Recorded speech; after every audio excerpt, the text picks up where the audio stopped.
네, 제1회 WA 컨퍼런스 팬데믹과 동아시아 컨퍼런스를 시작하겠습니다. 여러분, 이 자리에 참석하지 못한 분들을 대신해서 우리와 같은 박수로 우리 스스로를 격려를 하고 시작하시죠. 네, 감사합니다. 저는 오늘 사회를 맡게 된 이로운내 편집국장 신혜선입니다. 반갑습니다.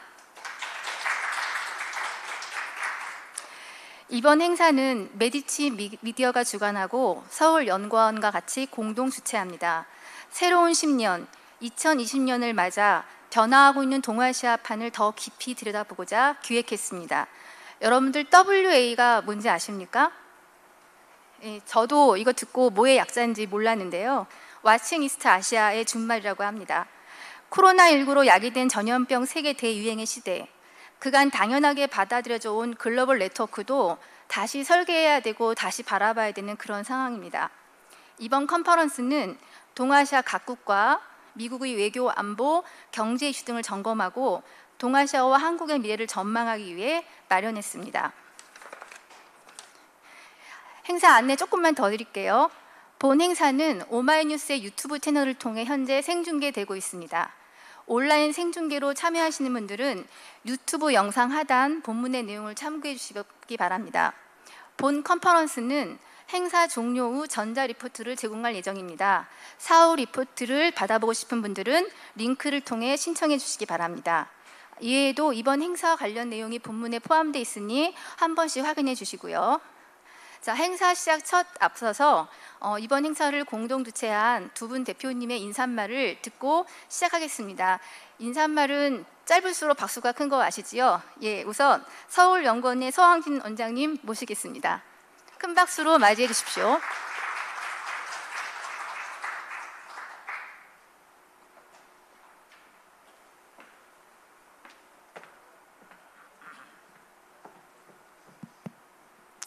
예, 여러분 반갑습니다. 서울연구원장 서황진입니다.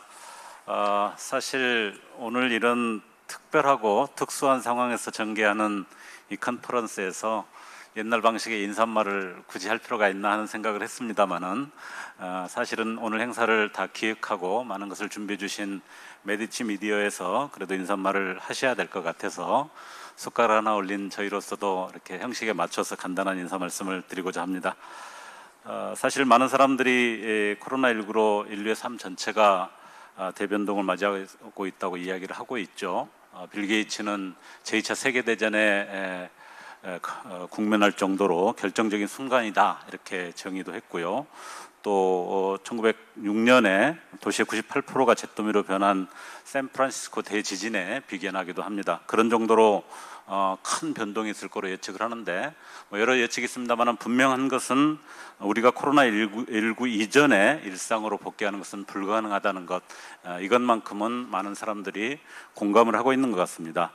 어떤 분은 그래서 뉴노멀 사회에서 우리가 자리할 곳이 과거의 일상이 아니라 온라인과 오프라인이 연결되는 제3의 자리가 될 것이다 이렇게 설명하기도 하는데요. 바로 오늘 자리가 그런 자리가 아닌가 생각해 봅니다. 기존 관념으로 따지면은 오늘의 세미나는 이렇게 듬성듬성 사람들이 앉아 있어서 폭망의 컨퍼런스라고 할 수 있겠습니다만은 이미 우리는 새로운 미래로 걷고 있는 것이 아닌가 하는 생각을 해봅니다. 이런 현실에서 이미 작동하고 있는 포스트 코로나를 잘 대응하기 위해서는 보건학적으로 또 경제적으로 정치적으로 사회적으로 충분히 변화를 꼼꼼하게 살피고 새로운 패러다임을 열어나가기 위한 창조적이고 과감한 실천 이런 것들이 필요해 보입니다. 오늘 메디치 미디어와 서울연구원이 공동 주최하게 된 것도 그런 길을 향해 나아가는 것이라고 생각합니다. 바쁘고 어려운 상황에서 오늘 발표자로 참여하신 박기수 교수님, 정재희 교수님께 우선 감사드리고요. 또 아직 도착 전인 것 같습니다만은 홍성국 대표님 같은 경우는 명저 수축사회를 통해서 이런 자연재난이 수축사회를 만들어낸 중요 동인이라는 점, 또 이것을 극복하기 위해서는 인류의 어떤 협력과 연대, 이타적 태도가 필요하다는 것을 미리 예견하시기도 하셨습니다. 또 메르스 사태에서 보여줬던 재난안전의 리더십을 이번 코로나19 시기에도 유감없이 보여주고 있고 중앙정부와 함께 방역 또 민주주의 민생해법을 통합한 한국형 모델을 만들어가고 있는 또 박원순 시장님을 모셔서 함께 자리를 하는 것도 저희는 기쁨으로 생각합니다. 무엇보다도 오늘 컨퍼런스를 기획하시고 또 함께 추진해 주신 메디치 미디어 김현종 대표님께 감사의 말씀을 드리고요. 오늘 또 어려운 자리에 참석해 주신 현장에 와주신 여러분, 그리고 온라인을 통해서 관심을 갖고 지켜봐 주시는 모든 분들께 감사의 마음을 전합니다. 고맙습니다. 네, 서 원장님 감사합니다. 예, 다음에는 메디치 미디어 김현용 대표님 모시겠습니다. 네, 큰 박수로 맞이해 주십시오.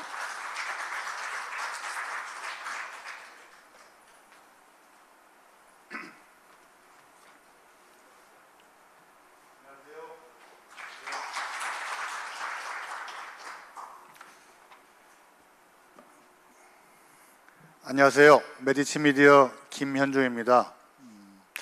좋은 말씀을 앞에 서왕진 원장님께서 다 해주셔가지고 저는 이하 동문이라고 하고 이제 내려가야 되는데, 그래도 또 여기 저희 직원들도 좀 있고 하니까 그냥 내려가기는 좀 그런 것 같아서 한 가지만 말씀드리겠습니다.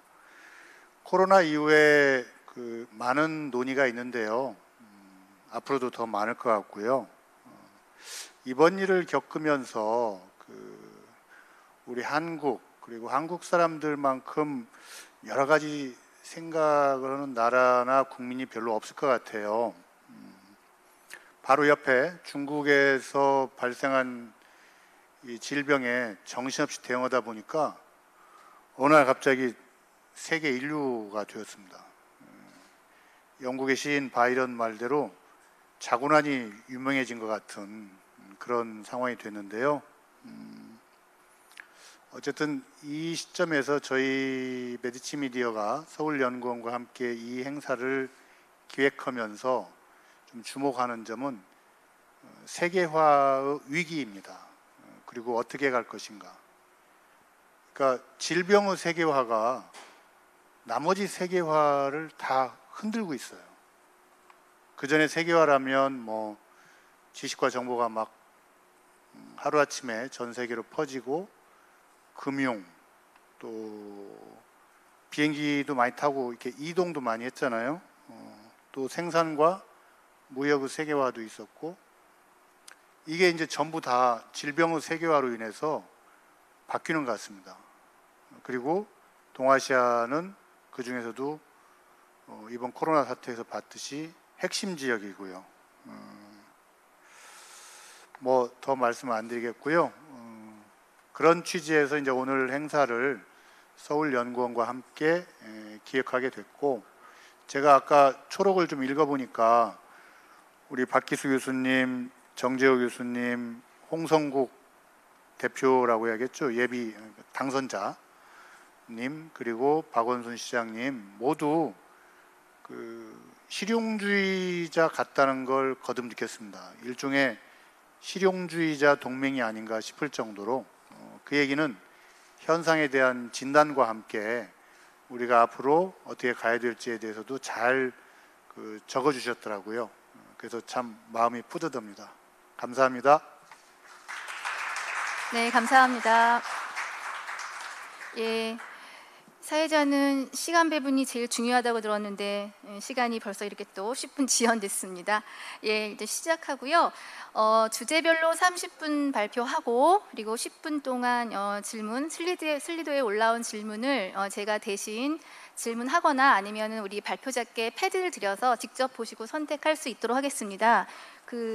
주소창 보고 계시지요? 예, 코드명 WEA 치시고 들으시면서 궁금하신 점 편하게 질문하십시오. 제가 윤문으로 해서 질문 대신하겠습니다. 네, 바로 시작하겠습니다. 첫 번째 순서는 박기수 교수님께서 세계가 직면한 보건학적 위기를 주제로 발표하십니다. 이 전염병 유행 주기가 점점 짧아지고 있다고 하는데 박 교수님 그 원인 분석하시고요. 새로운 전염병 시대에 대한 대응 전략과 전망을 해주시겠습니다. 우리가 지난 사스부터 얻은 교훈은 무엇이고 새로운 전염병 시대에 우리는 어떻게 대응해야 할지 교수님 모시고 들어보겠습니다. 큰 박수로 맞이해 주십시오.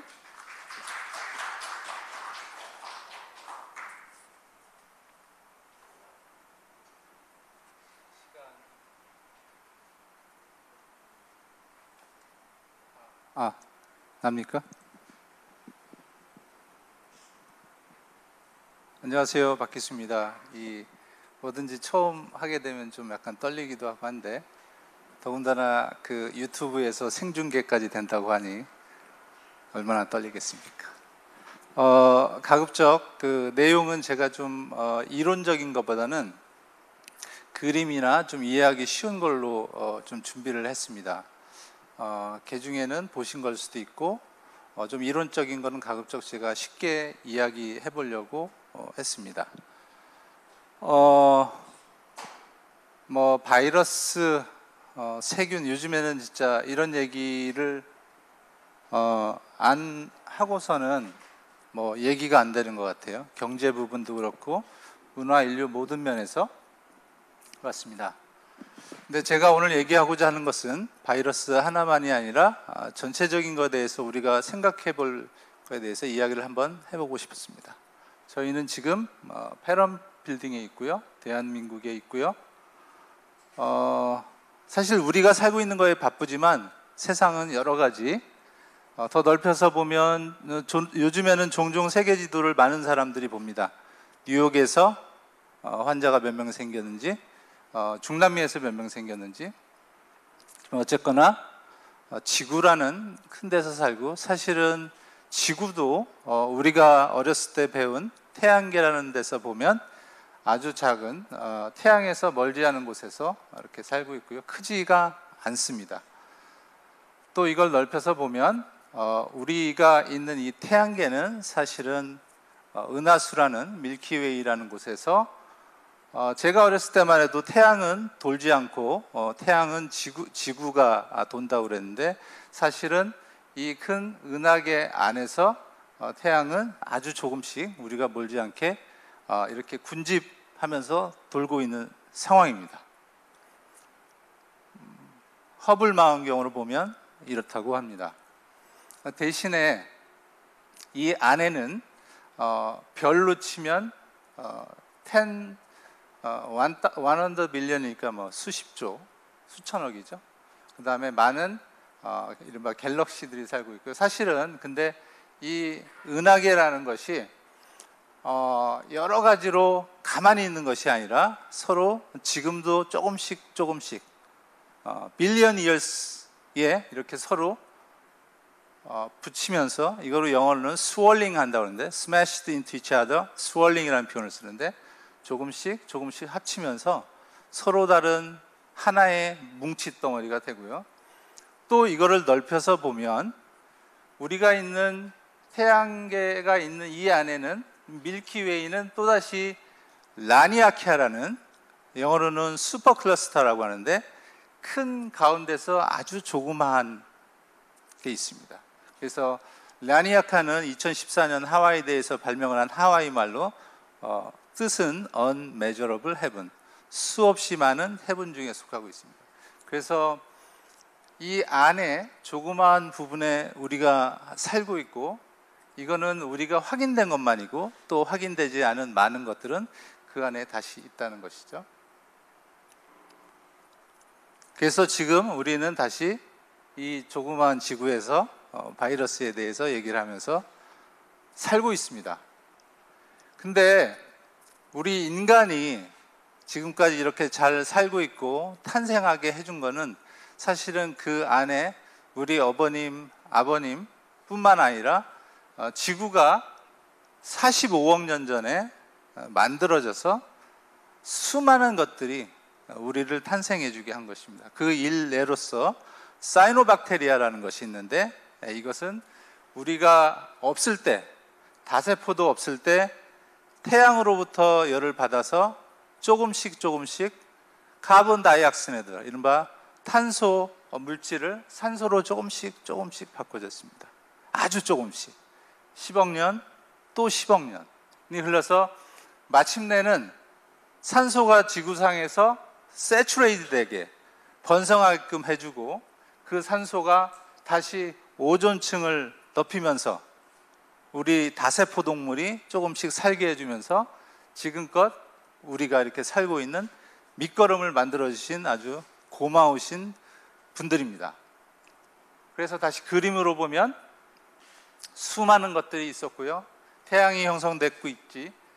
현재로서는 우리 인간은 지구라는 큰 영화에서 보면 99.999% 끝에서 잠깐 생성한 물질이라고 볼 수 있겠습니다. 우리가 얼마나 똑똑하든 안 하든. 근데 이거를 다시 분해를 해보면 인간은 500만 년 전에, 사실 인간이라고 딱 얘기하기도 어렵죠.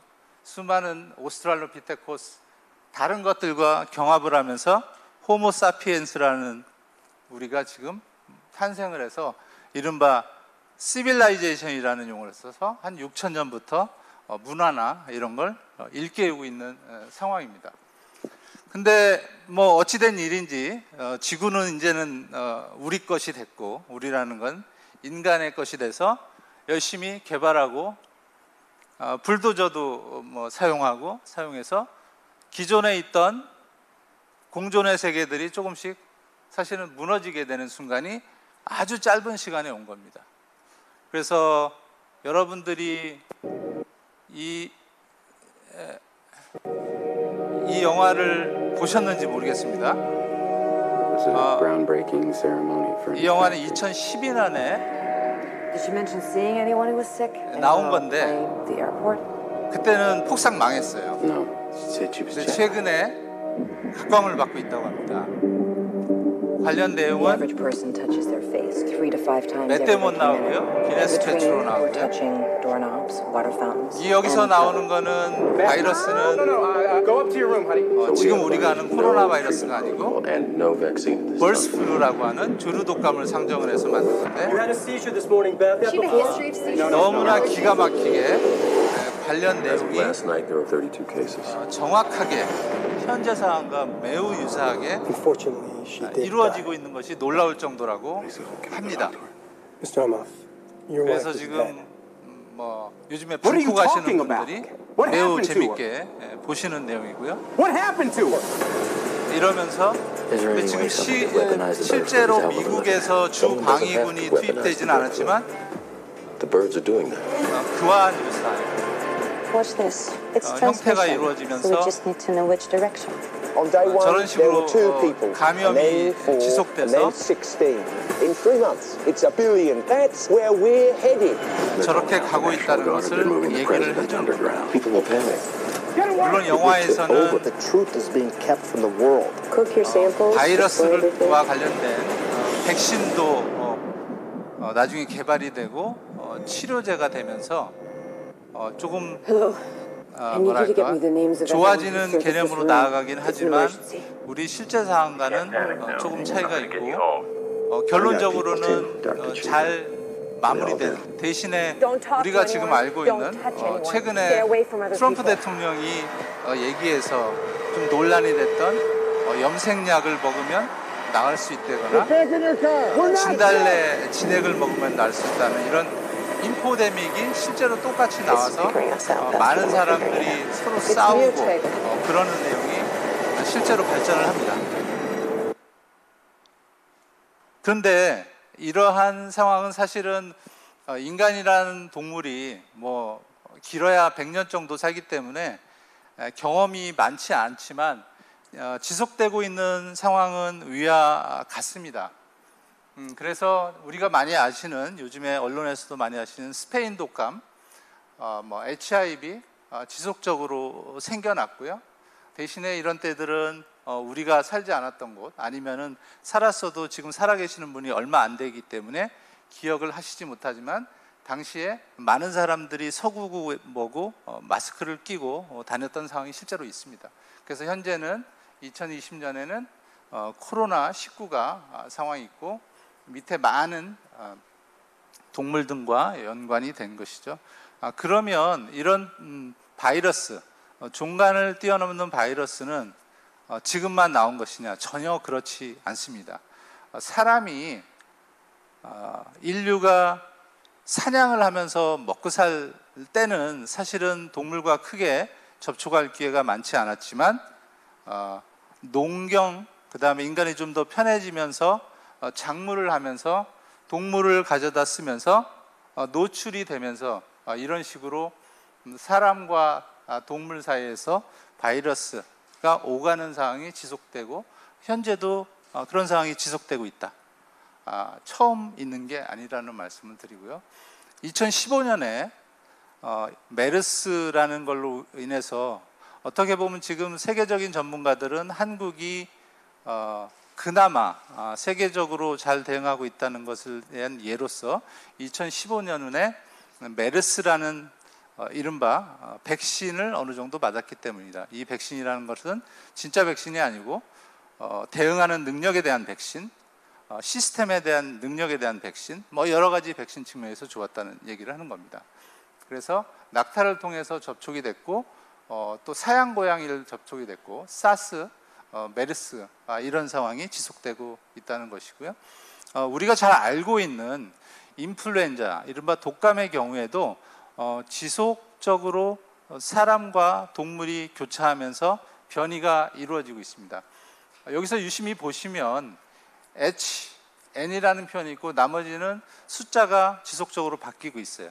그래서 H에는 16가지가 있고 그다음 N에는 9가지가 있어서 16 곱하기 9, 이론적으로는 114개의 변이가 있어서 지속적으로 우리를 공격하고 있습니다.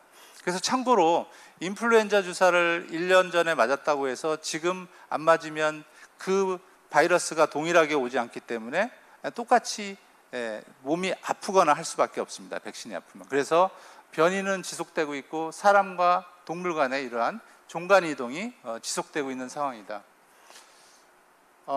이거는 오늘까지, 어제까지의 우리나라에서 발생한 그래프고요. 여기 제가 이렇게 표시해 놓은 거는 2월 23일 날 제가 KBS와 인터뷰를 했던 내용을 하기 위해서 공교롭게도 마친 게 잘한 것인지 모르겠습니다만 여기 앞에 당시 프로그램을 만들어 주신 KBS PD님께서도 오셨는데 잠깐 보시면서 얘기를 하겠습니다. 메르스, 사스, 그 다음에 코로나 바이러스가 온 것에 대해서 당시의 초기이긴 하지만 빠른 초기 대응으로 대형 확산을 막은 듯 보였다. 매우 빨리 수많은 정보를 잡아서 저렇게 인터뷰를 하고 했는데 굉장히 정확한 내용에서 제가 가져왔습니다. 그것을 이기기 위해 무엇을 알아야 하는가? 왜냐하면 무지의 세계에서 새로운 것을 찾아가는 과정이기 때문에 처음에는 메르스랑 비슷하다, 그다음에 사스랑 비슷하다고 했지만 지금으로서는 전혀 다릅니다. 5명은 대구 경북 지역에서 확인되었으며 1명은 서울 지역에서 확인되었습니다. 이후 대구 경북 지역을 중심으로 당시만 해도 확진 굉장히 환자의 수가 조금 급격히 크지 늘어나기 않게 시작했다. 봤던 상황이고요. 중국을 통해서 대충 마무리되는 느낌이었습니다. 30명대에 머물다가 금토일을 거치면서 폭발적으로 증가를 했고 지금 오늘 현재 무려 1,000명이 넘었습니다. 근데 이제 일반적으로 이럴 때 이제 걱정하시는 게 1,000명이 넘었다 그러지만 사실은 1,000명이 나중에 지나고 보면 오히려 시발점일 수도 있습니다. 사스와 메르스도 이런 돌연변이 바이러스다. 박쥐가 가지고 있던 병원체가 다른 동물을 거쳐 인간에게 건너오면서 치명적인 감염병을 유발한 것이다. 동물과 사람 사이에 상호 전파되는 감염병을 인수공통 감염병이라고 한다. 코로나 바이러스가 최근에 이른바 박쥐를 통해서 사스를 치면 박쥐에서 있던 것이 사양 고양이를 통해서 사람한테 전이가 된 거고요. 원래는 사람 몸에 존재를 하지 않았습니다. 그게 사스고요. 메르스는 박쥐에 있다가 어떤 이유로든지 낙타로 옮겨가서 낙타에서 또 사람으로, 이 낙타에서 사람으로, 사양 고양이에서 사람으로 올 때는 돌연변이가 일으키기 때문이다. 왜냐하면 처음에 접촉하면 사람 몸의 세포에 리셉터라는 수용체가 있어서 이 바이러스가 들어오면 문을 안 열어줍니다. 그렇지만 계속 부딪히게 되면 그 안에서 돌연변이가 일어서 세포로 침투를 하게 됩니다. 변종 코로나 바이러스의 왕관 모양 돌기를 스파이크 단백질이라고 한다. 우리 몸속 세포가 변종 코로나 바이러스에 감염될 때 이 스파이크 단백질이 체세포 표면에 많은 단백질 중 하나를 들어오게 수용체로 삼아 되면 세포 안으로 그 다음부터 세포 분열이 시작돼서 굉장히 우리 몸을 안 좋게 하는 상황이고요. 이런 그래프가 최근에 굉장히 유행을 하는데요. 어떤 바이러스나 감염병이 나오게 되면 위와 같이 이렇게 분포를 하게 됩니다. 처음에는 환자가 적어지다가 나중에는 굉장히 많아지는 상황이 오고요. 대신에 이런 상황에 대해서 각국의 환자 수가 크게 늘어나고 적은 걸 보면 대응 역량에 대한 얘기가, 그러니까 늦게 대응하면 결국에는 국가나 개인들이 할 게 없는 상황이 오고요. 조금 더 빨리 대응을 하게 되면 이렇게 지금 오늘도 보시면 마스크를 쓰고 하신 분들이 꽤 많으시지만 개인이나 국가나 사회가 대응할 수 있는 시간을 많이 벌어서 그래프를 밑으로 낮추게 되는 효과. 미국 CDC에서는 이 그래프를 이와 같이 표현을 합니다. 한 나라의 국가의 의료 시스템이 이 정도 수준이면 그 수준을 그대로 놔두면 넘어서서 많은 사람들이 희생이 되게 되는 상황이 나옵니다. 이 희생이 되는 상황은 의료 시스템이 아무리 단단해도 폭발적으로 늘어나는 수요를 멈출 수는 없습니다. 그렇기 때문에 그래프를 밑으로 이렇게 낮춰서 충분히 한 나라의 의료 시스템이 개인 수준에서, 국가 수준에서, 사회 수준에서 처리 가능할 수 있도록 만들어주는 게 이론적인 것이고요. 다른 나라 신문이긴 하지만 뉴욕 역시 제가 이 신문에 대해서 어떻게 평가할지 모르겠지만 이 신문에서는 이렇게 랜더마이즈한 모델링을 통해서 200명을 그냥 놔뒀을 때 어떻게 감염되는지를 이렇게 보여주는 것을 만들었습니다. 지금 보시면 알겠지만 모든 사람들이 활동을 동일하게 하면 이런 식으로 감염이 되고요. 이 중에는 조금씩 스스로 항체가 형성이 돼서 보라색으로 바뀌는 사람들은 살아남는 사람들입니다. 대신에 이 모델링은 죽는 사람은 없는 걸로 가정을 했습니다. 현재 보시면 알겠지만 지속적으로 급격히 올라갔다가 실제 상황에서는 상당 부분이 사망하는 상황이 발생을 할 거고요. 이거는 나라 간의 나라라고 봐도 좋고요. 우한 지역이라고 보아도 좋습니다. 한 지역에서 생성된 것들이 특정 경계가 있으면 천천히 나오면서 이쪽 지역에서는 대비할 시간을 갖게 되는 상황이고요. 그래프가 보시면 알겠지만 굉장히 플래튼 됐다고 표현하는데 약간은 아까 것보다는 낮고 시간 벌기가 굉장히 좋은 상황이라고 하겠습니다. 아마도 이거는 이제 비행기를 상정할 수도 있고 우한 지역을 상정할 수도 있겠습니다. 대신에 그러면 이렇게 하면 어떨까? 200명 중에 100명 정도만 움직이게 하고 나머지는 움직이게 하지 말까. 그러니까 200명 중에 50명만 움직이게 하고 150명은 놔두면 어떻게 될까? 라고 하면 이건 일종의 피지컬 디스턴싱, 소셜 디스턴싱, 거리 두기를 하게 되면 위에서 보이는 그래프처럼 굉장히 느슨하게 가면서 의료인들, 개인들이 충분히 대비할 수 있는 시간을 갖도록 하는 겁니다. 이거는 우리나라와 같이 굉장히 빨리 움직이는 사회에서도 사회 격리를 통해서 이루어질 수 있고요. 아프리카나 다른 나라들에서는 특별한 격리 조치 없이 사람들이 덜 움직이기 때문에 이러한 효과가 나타나게 되겠습니다. 이거는 인구의 8분의 1만 움직이게 한 겁니다.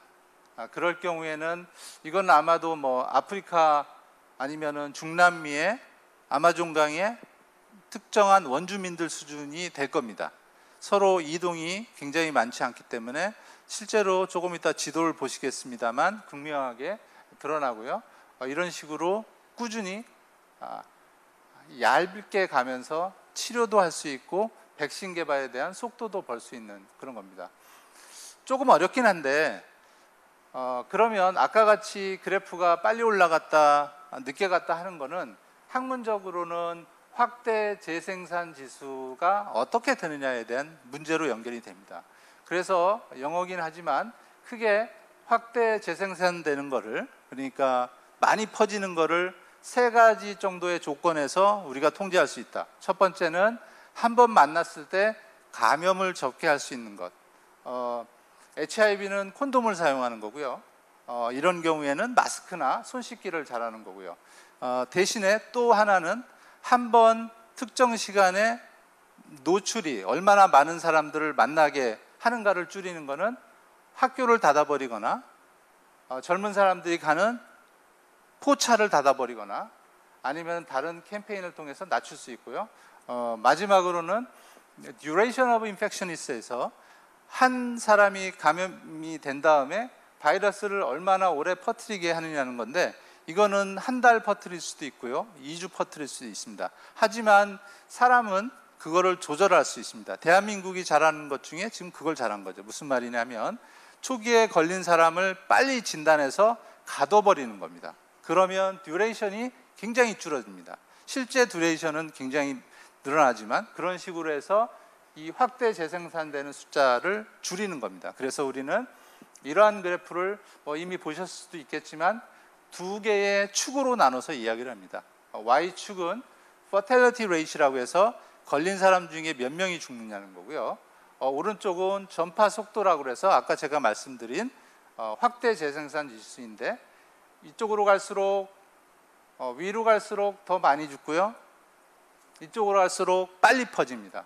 그래서 지금까지 전 세계적으로 일어나는 걸 보면 굳이 공통점을 찾으면 이런 식의 모양이 이릅니다. 그래서 매우 급하게 많이 죽이는 바이러스는 더디 가고요, 덜 치명적인 것은 홍역처럼 빨리 갑니다. 그래서 이 현재 코비드 정도는 아마 여기 그래프에 있을 것이다라고 우리가 예측을 합니다. 그래서 우리가 어렸을 때 홍역을 치른다는 얘기를 하면 홍역을 안 치른 사람이 없을 정도입니다. 그만큼 빨리 간다는 것이죠. 그래서 이 구간이 그러면 왜 한 점이 아니고 사각형에 위치할까?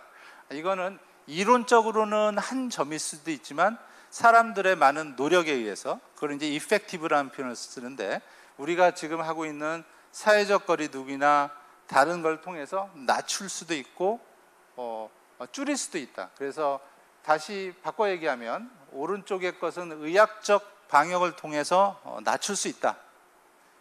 그 다음에 이쪽 X축은 개인들 사회적 방역, 물리적 거리두기를 통해서 낮출 수 있다. 그래서 두 가지 측면을 잘하면, 의학적 방역과 사회적 방역을 잘하면 이 그래프도 우리가 바꿀 수 있다는 게 현재 상황이고요. 2012년에 란셋이라는 의학 보건학 하신 분들은 여기에 저자로 실리면 굉장히 영예이고 좋은 대학으로 갈 수 있는 좋은 학술지입니다. 이 학술지에서 뜬금없이 표지에다가 이런 그래프를 2012년에 내놨어요.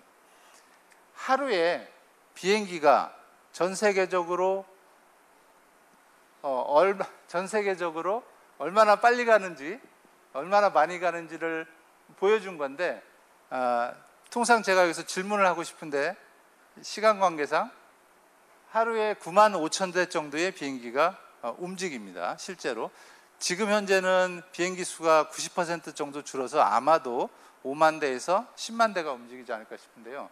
제가 저 그래프를 유심히 보면서 최근에 전 세계적으로 여기 숫자를 보시면 알겠지만 늘어나는 확진자 수를 지속적으로 관찰을 하고 있고, 오늘도 아침까지 제가 봤습니다. 그래서 이 두 거를 제가 비교를 해봤더니 비행기가 움직이는 곳과 밀집 지역이 허브라고 하는 데는 동일하게 거의 그대로 일치합니다. 그래서 전 세계적으로 아까 영화에서 보신, 컨테이전에서 보신 조류 독감이 birds are doing this라고 하는데, 지금은 사람이 만든 큰 새가 이러한 짓거리를 스스로 해주고 있는 상황에 도달을 합니다. 그래서 사람이 만든 큰 새가 덜 움직이는 데들은 이렇게 어찌 보면 덜 영향을 받는 거고요. 경제적으로도 굉장히 큰 충격이고요.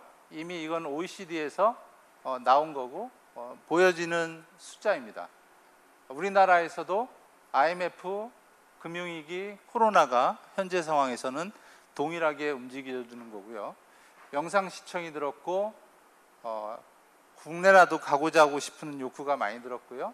그래서 코로나는 인간에게는 굉장히 지금 큰 위험을 줬지만 길거리 교통이 사라졌고 미국 캘리포니아에서는 교통사고가 절반을 줄었고 깨끗한 공기를 줬고 우리나라에서도 아주 극단값이긴 하지만 최근에 굉장히 공기가 좋은 걸로 전 개인적으로 생각이 됩니다.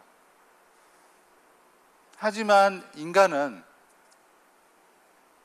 올해 이카오, 그러니까 국제 민간항공기구에서 발표한 자료에 보면 1944년부터 사람은 계속 날아다녀서 아무리 큰 충격이 와도, 걸프 전쟁이 와도, 테러가 와도, 사스가 와도, 월드 리세션이 와도 지속적으로 날아다닌다. 그 욕망은 끝도 없다. 대신에 분석을 해보면 그러면 비행기가 언제 복원될까? 주식 투자하시는 분은 검토를 해도 될 것 같습니다. 사스는 발생한 걸로부터 8, 9개월 안에 회복이 됐고요. 다른 것도 대부분 다시 복원이 되는 상황이고요. 물론 코로나 같은 경우에는 조금 상황이 다를 수 있겠습니다만 어쨌거나 복원이 된다. 경제도 똑같이 복원이 된다. 서로 도와준 것처럼 똑같이 인간은 또 날아다니고요. 또 똑같은 행동을 아마도 하지 않을까 싶습니다. 지금은 굉장히 모든 걸 위험하다고 하지만 또 대신에 감염병도 가만히 있지 않는다. 지속적으로 땅을 해치고 받치고 하면 똑같이 영화에서처럼 우리를 공격을 할 것이다 라는 게 생각이고요. 특히 나사에서 100년 지도를 보면 여기는 열대 구간이어서 또 다른 얼음 녹으면서 나오는 바이러스나 세균들이 우리와 공존하지 않으면 또 공격을 할 것이고요. 이카로스라는 그리스 신화에 나오는 것 중에 아버지가 만들어진 밀랍으로 가지 말라고 했는데 태양 근처로 가지 말라고 했는데 갔습니다. 그래서 떨어져 죽었고요. 저 결론입니다. 여기까지만 얘기했죠. 제 생각입니다. 신종 위험병 위기 지속된다. 그 다음에 인간이 연결하고자 하는 욕망, 그 다음에 모빌리티에 대한 욕망이 지속되는 한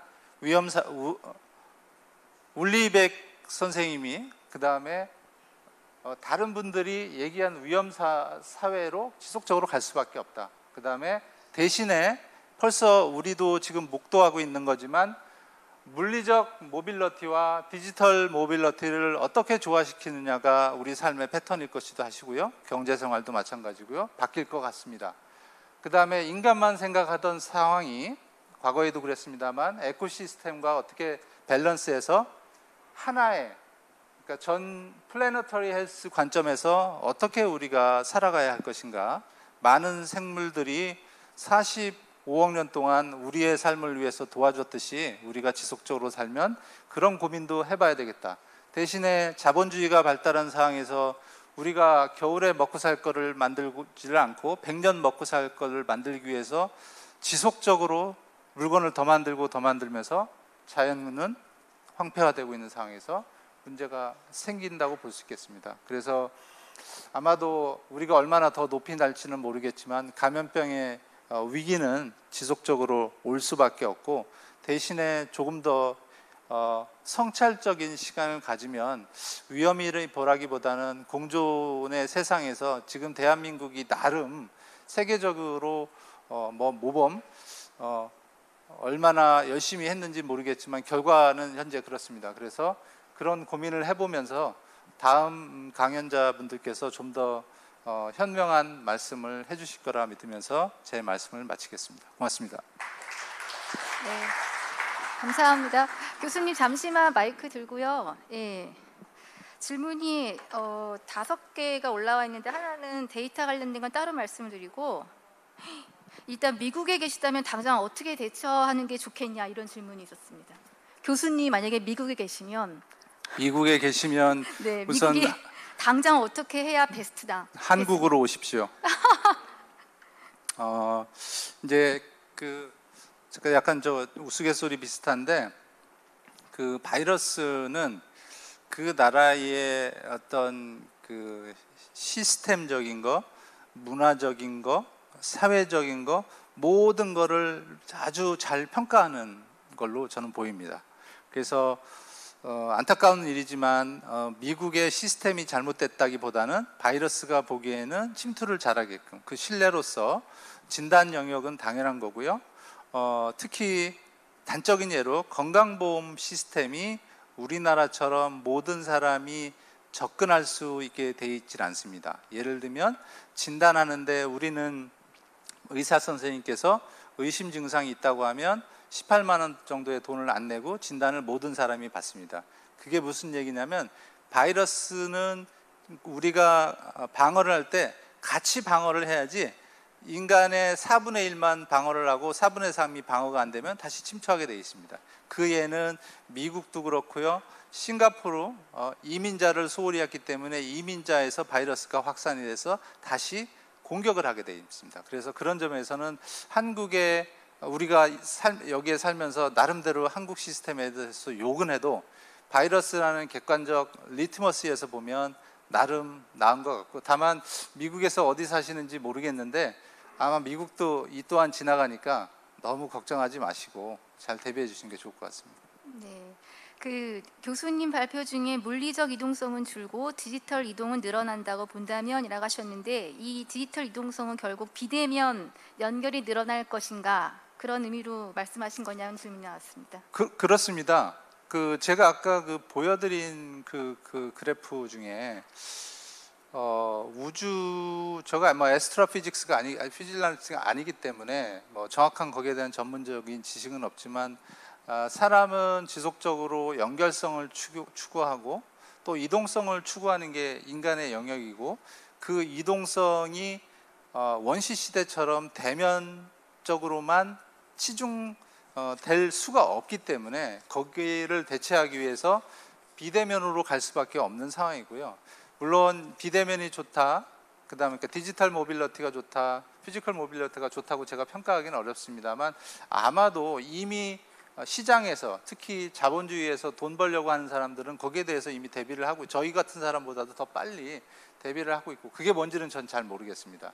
하지만 충분히 두 개에 대한 공존으로 가거나 더 이상으로 이미 그렇게 이루어지고 있기 때문에 생각을 합니다. 교수님이 양력을 보니까 전 질병관리본부 위기소통 담당관을 역임하셨거든요. 그러니 이 질문은 제가 읽어드려야 될 것 같습니다. 이게 계속되면 무엇보다 초기 발견이 중요한데 대한민국 이런 역량을 충분히 갖췄다고 보시는지요? 무슨 역량? 초기 진단이 중요한데 저희가 이런 바이러스 시대가 왔을 때 초기에 발견하고 대응할 만한 역량을 갖고 있다고 보시는지. 진단이요? 네. 진단이라는 게 지금 말씀하신 질문이 제가 정확하게 어떤 건지 모르겠습니다. 초기 발견이 중요할 것 같은데 네. 우리가 그런 역량을 갖고 있느냐. 그러니까 초기 진단이라는 게 두 가지 정도가 있을 거예요. 의학적으로, 그러니까 진단 키트적인 입장에서의 진단을 얘기할 수 있고요. 사회적으로 해당 바이러스가 들어왔는데도 불구하고 민감도, 감수성이 떨어지면서 바이러스를 제대로 하지 못하는, 그래서 두 가지 측면에서 있다는 걸 생각을 해보면 의학적으로는 진단하는 능력이 굉장히 빠르고요. 이미 검증이 돼 있습니다. 그래서 세계적으로 바이러스에 대한 시퀀싱 결과가 WHO에 나오면 그거를 다운로드 받아서 이렇게 진단을 하는 거를 굉장히 빨리 하기 때문에 첫 번째 그거는 굉장히 좋다고 보고요. 두 번째, 이 사회적으로 감지하는 능력은 지도자의 능력, 그 다음에 국민들, 방역 주체인 국민들이 특정 문제에 대해서 얼마나 인게이지먼트, 관여도를 높이느냐, 이러한 모든 것이 병합이 됐기 때문에 단적으로 말하기는 어렵지만 현재의 결과만 보면 가장 우수한 솔리델리티, 즉 감염병이 들어왔을 때 연대할 수 있는 능력이 굉장히 높다고 지금 다른 나라에서 평가를 하기 때문에 아마도 이러한 연대성과 감수성, 그리고 다른 사람을 배려하는 능력이 높다면, 특히 제일 중요한 건 저는 개인적으로 지도자의 능력이라고 평가를 합니다. 그런 측면에서 잘 대비할 수 있지 않을까 하는 희망을 해봅니다. 지금 교수님 주어진 시간 2분 정도 남았는데 마지막 질문에 답하시는 걸로 하면서 정리를 할게요. 이게 아마 유튜브 생중계임인 것 같습니다. 미국 질문이 또 나왔어요. 아마 현지에 계시거나 가족이 있거나 이런 관계된 분들인 것 같은데 맨 처음에 올렸던 질문이 사실은요. 이게 과학자이거나 무속인이 답할 수 있는 코로나 바이러스 언제까지 지속될 것 같다고 예상하시는지요? 이후에 더 강력한 바이러스가 올까요? 이 뒤 질문을 같이 새기셔서 해주시고 마무리하시는 걸로 하겠습니다. 네, 두 번째 질문부터 하면 더 강력한 바이러스는 충분히 올 수 있습니다. 왜냐하면 사람이 이렇게 변하듯이 뮤테이션이라는 것은 충분히 일어납니다. 그래서 1억 년 후에 인간이 있을지 모르겠지만 이와 유사한 형태의 인간이 있을 수 있고 바이러스는 똑같이 생존하기 위해서 있을 수 있기 때문에 다만 먼 미래가 아니고 가까운 미래도 충분히 올 수 있다. 그 다음에 코로나19 관련해서 1차 유행 이미 벌써 얘기했고 2차 유행이라는 얘기를 했는데 저는 2차 유행이 온다 해도 다른 전문가들과 조금 의견을 달리하는 게 굉장히 우리가 준비를 많이 하기 때문에 생각보다 세지는 않을 것이다 라는 개인적인 생각을 해봅니다. 네, 지금까지 그러면 우리 박 교수님 발표 마치고요. 예, 부족한 지금 올려주신 분들 질문에 답을 못했는데 이건 따로 우리 미 대표님하고 상의해서 대안을 말씀드리도록 하겠습니다. 감사합니다, 교수님. 감사합니다. 예, 큰 박수로 맞이해 주십시오.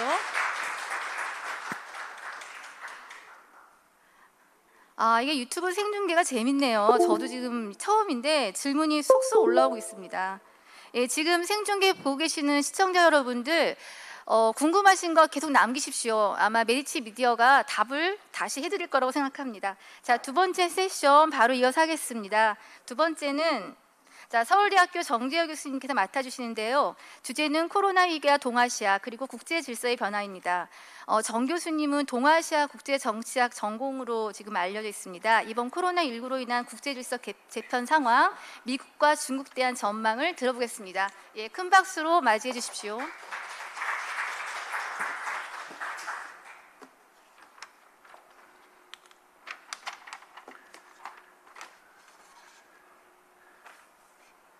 안녕하십니까. 소개받은 정재욱 교수입니다. 이 WA 컨퍼런스 첫 회의에 연사로 참여하게 돼서 기쁘게 생각하고요. 주최하신 분들 감사를 드립니다. 또 무엇보다도 제가 얘기를 시작하기 전에 지금 이 순간도 전국 방방곡곡에서 진료와 방역과 보건에 힘쓰시는 그분 모두에게 제가 박수를 좀 드리고 싶습니다. 제가 드릴 말씀은 저는 국제정치학, 국제관계학 전공이고요. 저는 의학적인 지식은 잘 모릅니다.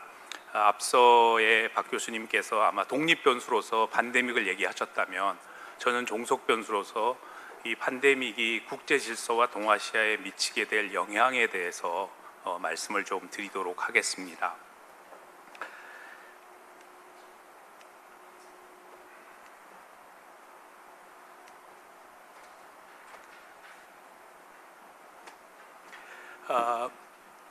우선 굉장히 사람이 겸허해지고 있는 시대인 것 같습니다. 어느 하나도 명확하게 확신과 확실성에 대해서 얘기하기 어려운 시대이고 따라서 제가 오늘 드리는 말씀조차도 제가 개인적으로 생각하는 굉장히 추측과 예측에 가까운 부분이라고 말씀을 드릴 수 있겠습니다. 요즘 아는 사람들이나 친구들을 만나면 항상 처음에 하는 얘기가 한 번도 겪어보지 못한 세상을 살고 있다라는 부분일 것 같습니다. 아마 그런 충격이 큰 만큼 앞으로 다가오게 될 세상이 어떠한 불확실성과 어떠한 그 어려움들을 가지고 있을지에 대해서 저희가 오늘 좀 고민하는 시간이 아닐까 이런 생각을 합니다. 제가 보기에 지금 이 시점에서 다가오는 4가지의 위기가 있는데 거기에 이제 팬데믹과 팬데믹으로 인한 경제 위기가 더해진 것이라고 생각이 됩니다. 1991년 소련과 동구 유럽이 몰락했을 때 여기 냉전 시기를 몸으로 살아오신 분들이 많이 계시겠지만 냉전만 끝나면 세상이 굉장히 좋을 거라고 생각했습니다. 사람들이 이데올로기로부터 해방되어지고 심지어 프란시스코 후쿠야마는 역사가 끝났다라고 낙관적으로 얘기했지만 그러나 지정학이 다시 돌아오고 있습니다. 예전과 달리 이 강대국과 강대국의 싸움, 특히 새로이 부상하는 강대국으로서의 중국과 패권을 유지하려고 하는 미국 사이에서의 지정학이 유럽과 중동 플러스 이제는 동아시아에서 본격적으로 벌어지고 있습니다. 더 흥미로운 것은 이 지정학의 귀환이 4차 산업혁명과 동시대에 일어나고 있다는 것입니다. 즉 미국과 중국의 패권의 핵심의 기술 경쟁이 있고 그 기술 경쟁이 바로 4차 산업혁명을 통해서 이루어지게 되는 것입니다. 예컨대 빅데이터는 미국과 중국 중에 누가 더 많이 가질 것인지, 알고리즘은 누가 더 빨리 개발할 것인지 등등의 다양한 것들을 우리가 검토해야 합니다. 여기에 코로나의 팬데믹이 왔고 그걸 통해서 조금 이따 자세히 말씀드리겠지만 세계 경제가 곤두박질 치고 있는 경제의 위기가 벌어지고 있습니다. 금년 1분기 중국의 경제 성장률은 마이너스 6.8%입니다. 중국이 마이너스 성장을 한 것은 30년 만에 처음 있는 일입니다. 아마 그 여파로 세계 경제가 굉장히 큰 고통을 겪게 될 것이고 또 미국이 현재 겪고 있는 경제적 어려움은 더 말할 나위가 없다고 생각이 됩니다. 국제질서 변환의 촉매에 대해서 몇 가지 말씀을 드리겠습니다. 이미 많은 분들이 얘기하고 계신 것입니다. 탈세계화가 가속될 것이다. 사실 1990년대 20년 전만 돌이켜보면 20년 전 국제사회의 화두는 세계화였습니다.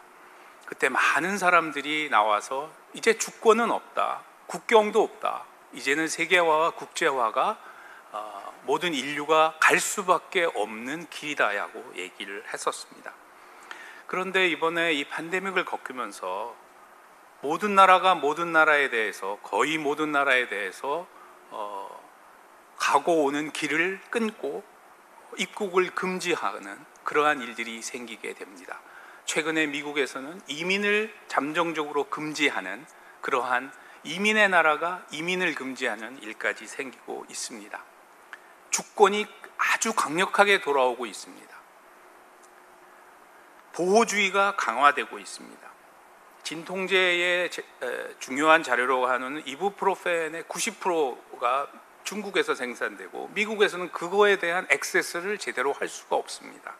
마스크, 심지어 화장지까지도 전략물자로 규정되는 시대가 왔습니다. 어떻게 하면 더 우리 국경 안에 많은 물건들을 재워놓을 수 있을까? 완전히 세계화나 국제화와는 반대의 방향으로 가고 있습니다. 제 학생들 중에 이번에 유학을 가기로 계획했거나 이미 입학을 허가서를 받은 학생들 상당수가 못 가게 되었습니다. 네.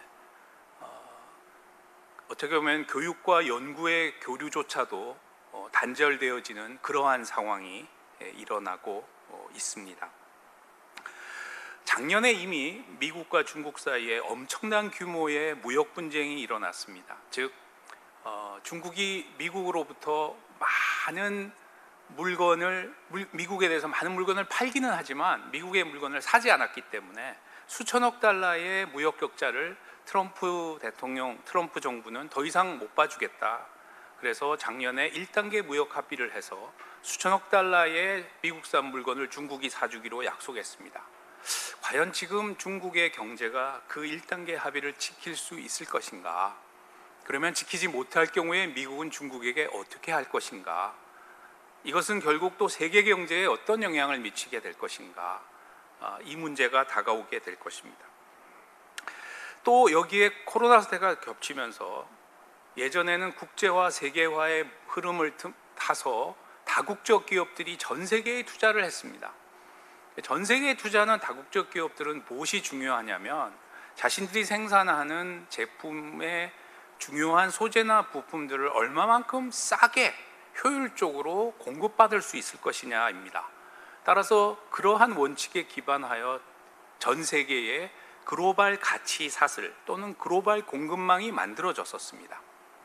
그리고 그 중심에 사실은 세계의 공장이라고 할 수 있는, 물론 지금은 단순히 공장만이 아니라 중국이 세계의 시장으로도 발돋움하고 있지만 중국이 있었고, 중국이 엄청나게 많은 부품과 소재를 전 세계에 엄청나게 많은 다국적 기업들에게 제공하고 있었습니다. 물론 우리나라의 현대자동차나 삼성도 마찬가지고요. 그런데 이번에 코로나 사태를 겪으면서 이런 것들이 잠정적으로 단절되거나 굉장히 어려움을 겪게 됩니다. 따라서 이제 다국적 기업들의 생각은 이제 이렇게 하면 안 되겠구나. 싸게 공급하는 것도 중요하지만 중요한 부품과 소재를 얼마만큼 안정적으로 공급받을 수 있게 하느냐가 중요하다는 것을 인식하게 됩니다. 그래서 이것들이 만들어내는 중요한 몇 가지 결과가, 첫째는 재고의 비축입니다.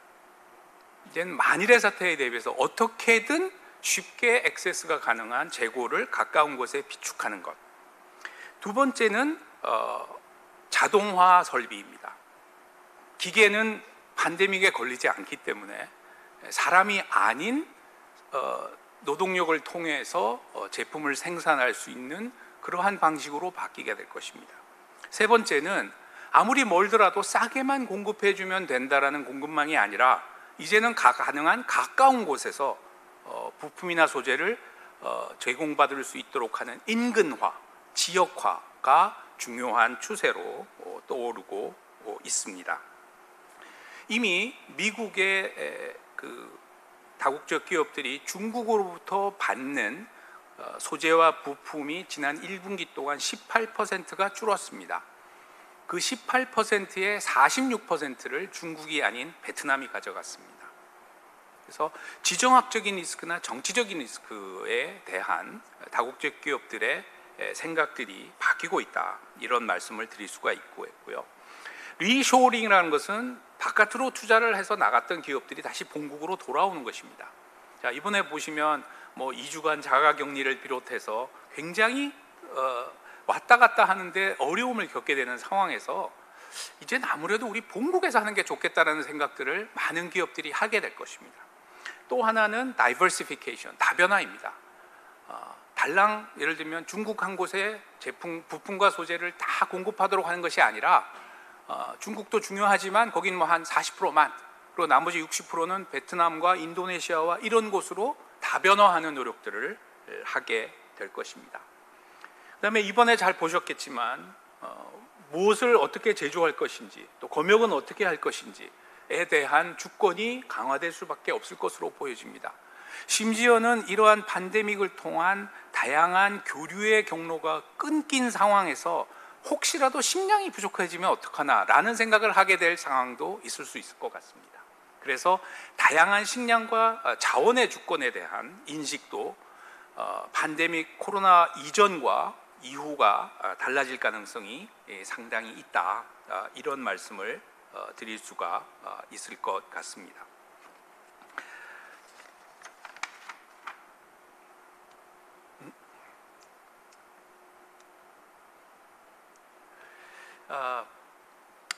흥미로운 것은 이번에 이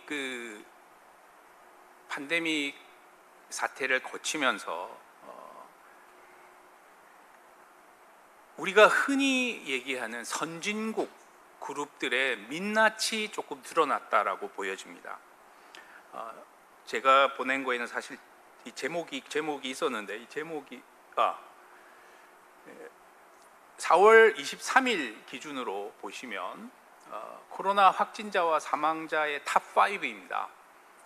5위만 다를 뿐 1등부터 4등까지는 거의 같습니다. 미국, 스페인, 이태리, 독일, 프랑스, 그다음에 영국. 영국은 이 치사율이 13.8%에 달합니다.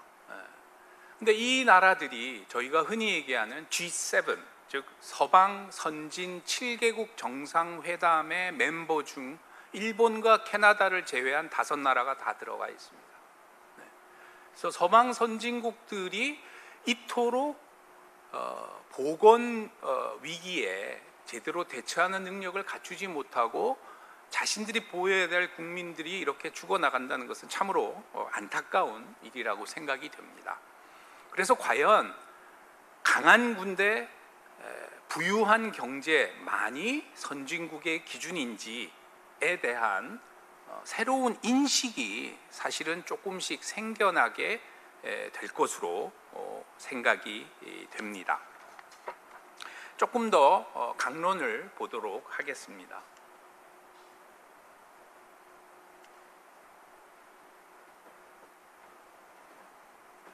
우선 미국의 이미지를 4월 현재로 한번 보시겠습니다. 우선 뭐 요즘 뉴스를 틀면 항상 제일 먼저 나오는 게 미국에서의 코로나 사태에 대한 얘기인데요. 가장 많은 사람들이 확진되고 있고 굉장히 어려운 상황을 겪고 있습니다. 그러면 이런 것들이 만들어내는 이미지가 무엇인가? 결국은 슈퍼 대국이고 세계 질서의 패권을 가진 미국이 자국 내의 보건 위기를 제대로 대응하지 못한다고 하는 것은 참으로 안타까운 일입니다. 두 번째는 미국의 대외 관계의 핵심은 동맹입니다. 그것이 유럽이건 아시아건 중남미건 동맹을 통해서 미국의 대외 관계가 이루어지는데 미국이 실제로 동맹의 어려움에 대해서 별로 해주고 있는 것이 없다는 사실입니다. 그래서 국내의 자국 내의 위기에 대한 대응뿐만이 아니라 주변의 동맹 파트너에 대한 지원을 제대로 할 수 없다는 것. 마지막으로 세 번째는 국제 방역 또는 보건 협력 체계의 구축에 있어서 미국이 무엇을 하고 있는가 현재 이 부분에서 조금 더 안타까움을 가질 수밖에 없다고 생각이 됩니다. 물론 지금 현재 조금 이따가 말씀드리겠지만 세계보건기구 WHO를 두고 미국과 중국 사이에서의 굉장히 큰 담론 전쟁이 벌어지고 있습니다. 그러나 그럼에도 불구하고 미국이 이 코로나 사태를 통해서 전 세계의 방역과 보건을 위해서 무엇을 지원하고 무엇을 어떤 협력 체계를 만들고 있는지가 명확히 보이지 않는다는 것은 패권으로 불리우는 최강대국 미국의 역할 또는 비중으로서는 좀 안타까운 부분이 많다라는 말씀을 드릴 수가 있겠습니다. 보조적으로는 아까도 보여드렸다시피 G7의 일본, 캐나다, 미국을 빼면 나머지 네 나라는 전부 유럽의 서유럽의 국가들인데 이 국가들이 제대로 된 보건 방역 기능을 보이지 못하는 것은 참으로 안타깝고 어찌 보면 지난 20년 동안 국제화와 세계화의 가장 큰 아이콘, 그 상징으로 얘기되었던 EU가 사실은 이러한 위기에서 제대로 된 대처를 하지 못하고 있는 것과 마찬가지이기 때문에 상당히 아쉬움이 크다 이런 말씀을 드릴 수 있겠습니다.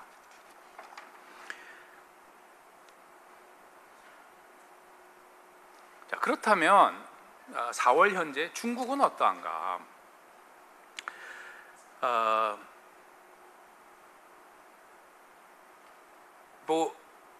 이 코로나 바이러스가 어디에서부터 시작됐는지가 지금 굉장히 큰 담론 전쟁이기 때문에 이 역시 조금 이따가 다시 말씀드리겠지만 어찌됐건 우한 후베이에서 대규모로 발생한 코로나 바이러스가 실제로 발병자가 나타나고 이것을 중국 질병통제센터가 파악하고 그 다음에 이것을 실제로 지금처럼 커질 수 있는 것인지 아닌지를 판단하는 그 여러 가지 과정에서 중국 내부에서 문제가 있었다라는 것은 중국에 있는 전문가들도 지적하고 인정하는 바입니다. 예를 들면 북경대학의 자칭구호 교수는 두 가지 문제가 있었다.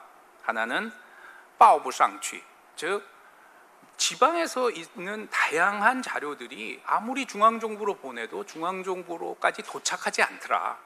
즉 다르게 말하자면 그 당시에 춘절도 있었고 춘절의 분위기를 흐트리지 않기 위해서 우한이나 이 지역에서는 뭔가 이상한 게 벌어진다는 것을 보고했지만 그것이 성정부나 중앙정부에까지 충분히 또 중앙의 영도자들까지 충분히 전달되지 못하는 문제가 있었다라는 인포메이션 채널의 문제가 있었고요. 두 번째는 잉도의 춘환, 즉 대응이 늦었다. 예를 들면 중국의 질병통제센터는 1월에도 아직 이 코로나 바이러스가 사람에서 사람으로 전염되는 것이 아니라는 입장을 취하고 있었습니다. 이것을 WHO도 받아들였었고요. 그러니까 이런 부분들이 문제가 있었다는 것은 분명히 지금 현재 중국 정부도 또 중국의 학계도 인정하고 있는 부분입니다. 또 하나는 통계의 부분인데 2월 22일 중국의 확진자 통계를 정부가 낸 것은 5만 5천 명가량이었습니다. 그러나 이것을 홍콩 대학에서 계산했을 때는 23만 2천 명이었습니다. 실제로 후에 중국 정부는 우한에서 훨씬 많은 사망자가 있었고 확진자도 훨씬 많았다는 것을 인정했지요. 그래서 이런 다양한 부분에서 사실은 중국 정부도 초기에 문제가 있었던 것은 사실입니다. 그러나 지금 우리가 알다시피 중국은 생각보다 빨리 효율적으로 이 문제에 대해서 대응했고 상당 부분 안정을 찾아가고 있는 것으로 보여집니다. 그 핵심에 바로 이 국가주의, 중국말로 따고 샤오민이라고 합니다. 즉 큰 나라가 권위를 통해서 큰 국가가 권위를 통해서 국민들을 통제함으로 목적을 달성하는 국가주의입니다. 이런 국가주의 시스템을 통해서 초기의 부정적인 이미지를 극복하고 있습니다. 더 나아가서 아까 패권국으로서 미국이 하지 못했던 동맹에 대한 지원이나 또는 국제적인 방역 보건 협력 체제에 대한 지원을 중국은 하고 있습니다. 중국은 이미 새로운 담론을 제시했습니다. 건강 실크로드라고 하는 것이고 상당히 많은 나라, 특히 그 이전의 실크로드 프로젝트에 서유럽 국가 중에 유일하게 지지 의사를 밝혔던 이태리가 아주 우연하게도 지금 큰 어려움을 겪고 있는 상황에서 중국이 적극적으로 이태리를 지원하고 있습니다. 미국은 굉장히 많은 비판적이고 부정적인 의견을 내고 있지만 WHO와 중국 사이에 상당히 그 많은 담론의 공조와 협력이 있는 것으로 국제사회는 보고 있고 이것이 앞으로 어떻게 미중 사이의 갈등과 연계되어서 나타날지에 대해서는 저희가 조금 두고 봐야 될 문제일 것 같습니다. 마지막 부분이 굉장히 중요한데요. 이것은 저는 사실은 의학이나 보건학을 하지 못하기 때문에 이게 구체적으로 이 근원을 밝히는 것이 어떤 과학적 절차를 거쳐야 하는지 잘 모르겠습니다만 중국 정부의 지금 현재 공식적 입장은 발병이 중국에서 먼저 일어나는 것은 맞으나 이 바이러스 자체의 오리진이 중국인지는 모르겠다. 이것은 과학적 질문이고 이 과학적 연구를 통해서 밝혀져야 될 과제이기 때문에 아직까지는 확정할 수 없다는 게 중국 정부의 입장입니다. 최근에 영국의 가디언즈 기사를 보면 중국 내부에서 코로나의 그 오리진을 밝히는 바이러스의 오리진을 밝히는 논문의 경우 그 출간 전에 중국 정부의 과기부의 허가를 사전에 득하도록 되어 있습니다. 결국 이것 역시 국가주의 시스템으로 움직이는 것인데요. 앞으로 이 담론이 미국은 당연히 미국만이 아니라 국제사회는 코로나가 시작된 것은 중국이 맞다. 그 발병이다 아니다를 구별하는 것이 큰 중요한 이슈가 아니라고 주장하지만 중국은 반대 입장을 갖고 있는데 이 나레이티브가 결국 누구의 손을 들어주게 될지 앞으로 두고 봐야 될 문제입니다. 왜냐하면 결국 승자가 역사를 새로 쓰게 될 것이기 때문입니다.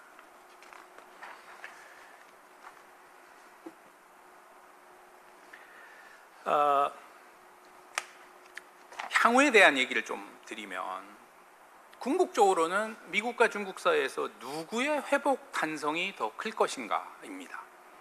중국은 훨씬 빨리 어려움을 겪었고 지금 이제 회복의 과정에 먼저 진입했고요.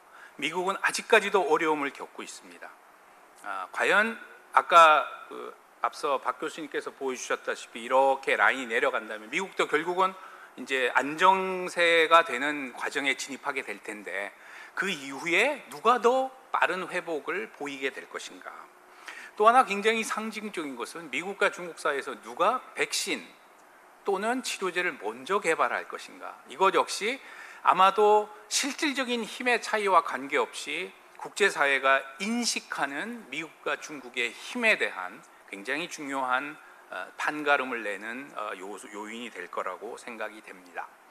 아까 잠깐 말씀드렸던 WTO에 대한 미중 간의 갈등 부분, 뭐 많은 얘기가 있습니다만 실제로 자료들을 들여다보면 WHO의 총장이나 차장이 하는 언급이 기본적으로 약간은 중국의 편을 드는 듯한 또는 중국적 라인을 따라가는 듯한 모습을 보이는 것은 사실입니다. 이건 두 가지 요인이 있을 수 있겠는데요. 첫 번째는 지난 10여 년 동안 국제기구에서의 중국의 영향력이 비약적으로 발전하고 있다라고 하는 것입니다. 10년 전, 즉 2010년에는 UN 산하의 14개 국제기구 중에 중국인이 수장을 맡고 있는 것은 하나밖에 없었습니다. 근데 지금 2020년 이 시점에는 14개 국제기구 중에 4개가 중국인이 수장을 맡고 있습니다. 또 미국의 입장에서는 WHO가 중국 편향적으로 보이는 것 자체가 굉장히 이제 불쾌할 수밖에 없는 게 현재 WHO의 예산 중에 미국이 부담하고 있는 것이 22%입니다. 중국이 부담하고 있는 것은 12%이고요. 그래서 훨씬 많은 돈을 부담하고 있는 미국의 입장에서는 WHO의 여러 가지 언급과 행태가 마음에 들지 않고 그걸 통해서 또 트럼프가 WHO에 대한 미국 정부의 펀딩을 끊겠다라고 얘기했지만 그건 참으로 유화적인 얘기라고 생각이 되고 실제로 그렇게 될지는 저희가 좀 두고 봐야 될 것으로 생각합니다. 사실 이 미국과 중국의 코로나 사태 와중 그리고 이후에서의 경쟁에 중요한 것은 중국을 대표로 하는 국가 주도의 위기 대응 체제와 또 미국을 중심으로 하는 이 시장 중심, 민간 중심의 대응 체제 사이에 누가 더 우월한가라고 하는 담론이 만들어질 수 있다는 것입니다. 이미 중국은 이런 것들에 대한 준비를 하고 있습니다.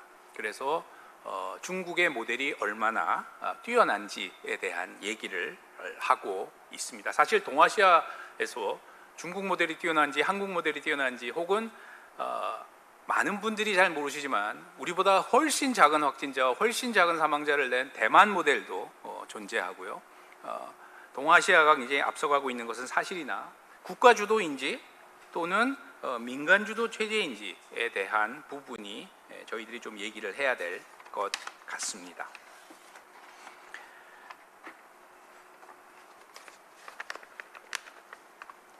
이제 동아시아로 조금 주제를 옮겨 보도록 하겠습니다. 저는 단기적으로는 지정학적 리스크가 조금은 완화될 수 있다고 생각합니다. 왜냐하면 모든 나라가 지금 introverted, 즉 내부적인 문제에 많은 관심을 가질 수밖에 없는 때이기 때문에 대외적인 부분에서 지정학적 리스크가 예를 들면 작년에 비해서 조금은 작아질 수 있다고 생각합니다.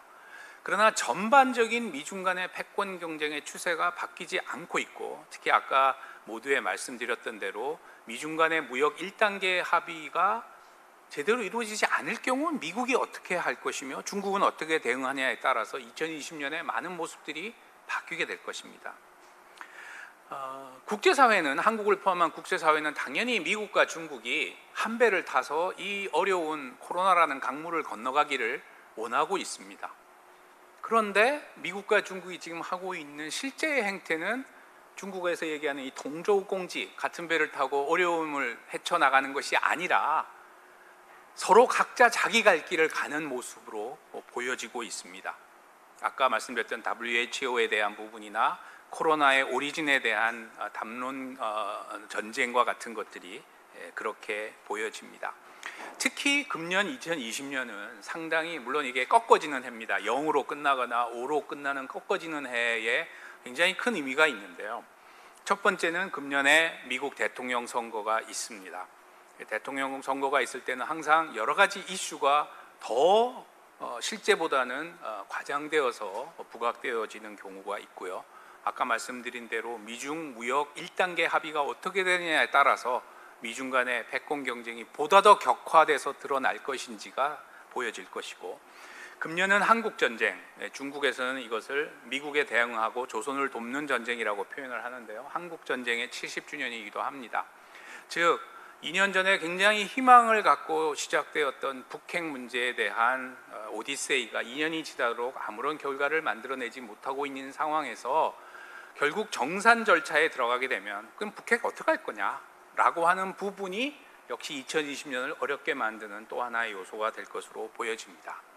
마지막으로는 1980년 중국의 개혁이 시작될 때 등소평이 정한 목표년이 있습니다. 그래서 2000년에는 온포사회, 원바오라고 하죠. 중국 사람들이 배고 올라서 죽는 사람이 없이 최소한 밥은 먹고 사는 사회, 그것이 2000년의 온포사회입니다. 2020년의 소강사회, 즉 적절히 그냥 잘 사는 사회, 그 다음에 2050년에 대동사회, 모든 사람들이 부족함 없이 사는 사회가 중국 개혁 지도부가 1980년에 설정한 2020, 2050의 3대 목표 중에 두 번째 목표해가 올해입니다. 아쉽게도 제가 생각하기에 이 소강사회 목표를 금년에 중국이 이룰 가능성은 별로 없어 보입니다. 제가 말씀드렸던 대로 1분기에 이미 GDP 성장률이 마이너스 6.8%이고요. 아무리 하반기에 급속하게 한다 하더라도 작년에 중국 정부가 예상했던 금년에 플러스 6.5% 내지 6.3%의 가능성은 굉장히 떨어진다, 이렇게 말씀을 드릴 수가 있겠습니다. 그러면 세계화 국제화가 빠져나간 동아시아의 모습은 아까도 말씀드렸던 대로 글로벌 가치사슬의 재조정이 이루어질 것입니다. 중국을 중심으로 또 대만과 한국이 옆으로 만들어져고 그 밑에 베트남, 인도네시아, 그 밑으로 캄보디아 이런 식으로 짜여졌던 글로벌 가치사슬망이 아까 말씀드린 대로 재고 비축, 그다음에 인근화, 지역화 등등의 모습으로 바뀌게 될 것입니다. 뿐만이 아니라 이제 점점 더 각국이 주권의 기환, 보호주의의 강화를 통해서 각자 도생의 추세가 더 강화될 것으로 보여집니다. 주권도 강화되고 민족주의도 당연히 강화되고 국가주의가 발흥하는 그런 모습을 보이게 됩니다. 그러면 과연 이런 모습 속에서 동맹이나 이런 것들은 어떻게 바뀔 것인가? 강한 나라들은 강한 나라들끼리 서로 경쟁하겠지만 이 사이에 낀 작은 나라들은 어떻게 할 것인가? 이런 문제들이 남아 있습니다.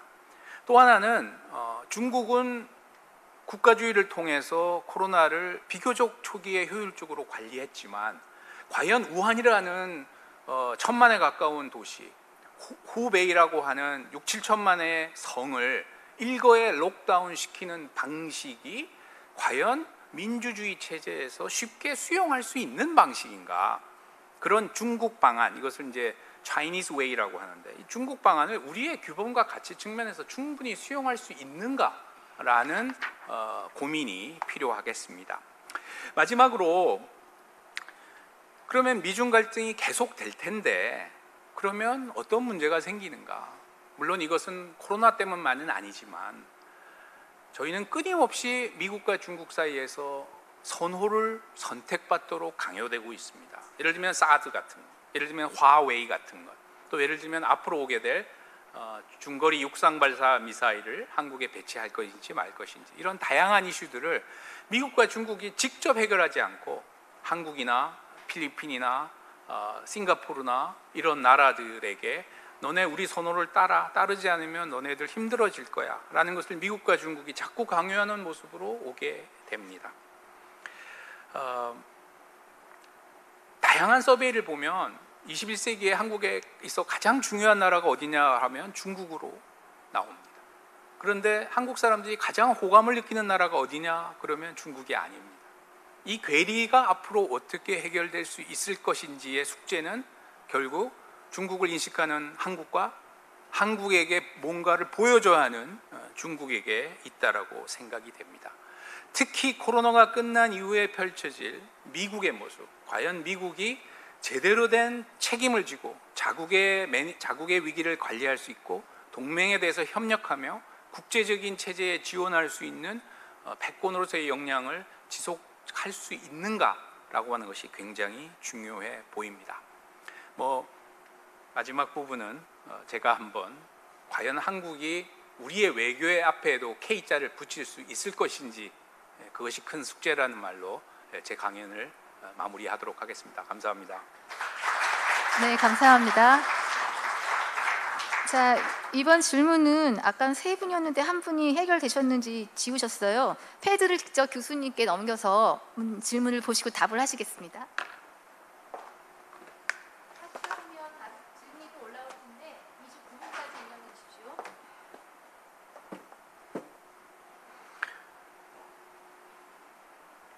아래쪽에 두 개입니다. 교수님 성함으로 되어 있습니다. 네.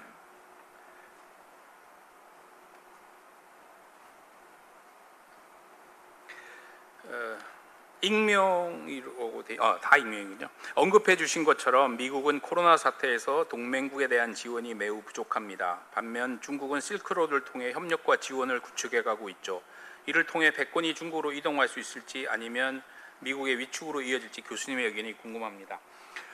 패권은 뭐 이렇게 하나의 사건으로 옮겨갈 수는 없는 굉장히 큰 이슈입니다. 제가 하나 예를 들어드리면 가장 역사적으로 가까운 시기에 패권의 이동은 영국으로부터 미국으로의 패권 이동이었습니다.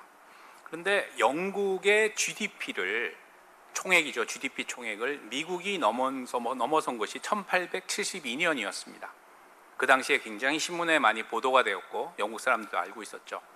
그런데 실제로 영국으로부터 미국으로 패권이 넘어간 것은 1944년 브레튼 우드 체제가 만들어졌을 때입니다. 즉 GDP가 초월되고 72년이라는 시간이 걸린 후에 영국의 패권이 미국으로 넘어갔습니다. 지금 중국의 GDP는 미국의 70% 정도 수준입니다. 네. 따라서 단순히 이런 코로나 사태 하나로 패권이 넘어간다는 것은 아직은 상상하기 어려운 부분이고요. 물론 그렇다고 해서 꼭 72년이 걸려야 된다는 보장은 없습니다. 세상 자체가 바뀌었고 디지털라이즈 돼 있고 굉장히 빠르게 움직이니까 그럼에도 불구하고 아직 경제 총량조차도 중국은 미국을 추월하지 못한 상태입니다. 아마 그 후에 우리가 패권의 이전에 대한 얘기를 조금 더 구체적으로 할 필요가 있을 것 같고요.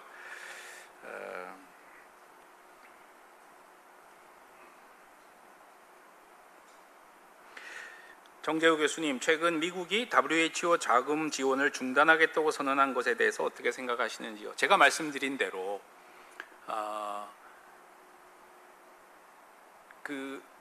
미국이 하고 있는 외교는 어떻게 보면 지난 10여 년 동안 훨씬 전에 이루어졌어야 했을 그 미국의 능력의 회복이라는 작업의 연장선상에 있다고 생각합니다.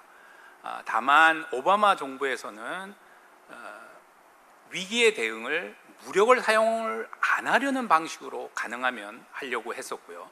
그러나 트럼프 행정부에서 보다 무력을 사용하는 방식으로 바뀌고 있기 때문에 조금 어려운 부분이 있는 것 같습니다.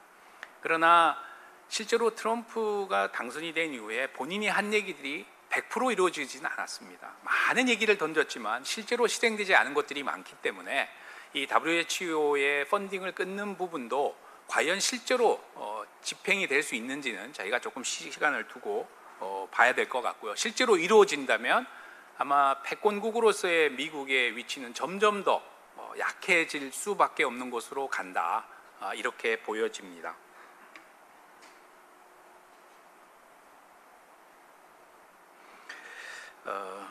마지막으로 하나 하면 될까요? 3자 강요 발생 시 지금까지 우리의 대응은 바람직했다고 보시나요? 사실 2011년부터 한국에게 8가지, 9가지의 제3자 강요가 닥쳐왔습니다. 거의 매년 한 건씩이죠. 2011년, 12년에는 미국 주도의 TPP에 들어갈 것인지 중국 주도의 RCEP, 즉 지역 통상체제에 들어갈 것인지에 대한 어려움이 있었고요. 그 다음에 중국이 만든 아시아 인프라 투자 개발은행 AIIB에 한국이 들어갈 거냐 말 거냐 하고 하는 그 미국은 들어가지 말라고 그랬고 중국은 초기 상임이사국으로 들어와 달라고 하는 그런 어려움이 있었고요. 그 다음에 남중국해 문제에서 우리는 어느 입장에 설 것인지, 우리가 항행의 자유의 입장에 설 것인지, 아니면 그냥 아무 소리 안 하고 있을 것인지, 그런 그 선택에 섰고요. 사드 문제는 뭐 이미 말씀을 드렸습니다. 화웨이 문제도 있고요. 그 다음에 아마 기억하시겠지만 2015년에 우리나라 대통령이 천안문 망루에 서서 중국 열병식을 그 참관하는, 거기에 갈 것인지 말 것인지의 선택도 있었고요. 아마 다양한 이런 선택들이 있었는데 제가 생각하기에 우리의 외교는 이게 이제 벌써 새 정부를 거친 상황에서 일반적으로 제가 느끼는 문제는 두 가지가 있는 것 같습니다. 하나는 우린 좀 조급하다. 또 하나는 우린 좀 너무 조용하다. 우리가 조용히 있는다고 해서 또는 백채널을 통해서 이해를 받는다고 해서 외교는 진행되고 있지 않습니다. 외교는 기록과 전례가 중요합니다. 기록과 전례를 먹고는 사는 생물이 외교이기 때문에 가만히 있는다고 주변 국가가 절대 우리를 존중하지 않습니다. 우리도 필요하면 목소리를 높이는 것이 반드시 필요하다고 생각합니다. 장시간 감사합니다. 네, 교수님 감사합니다.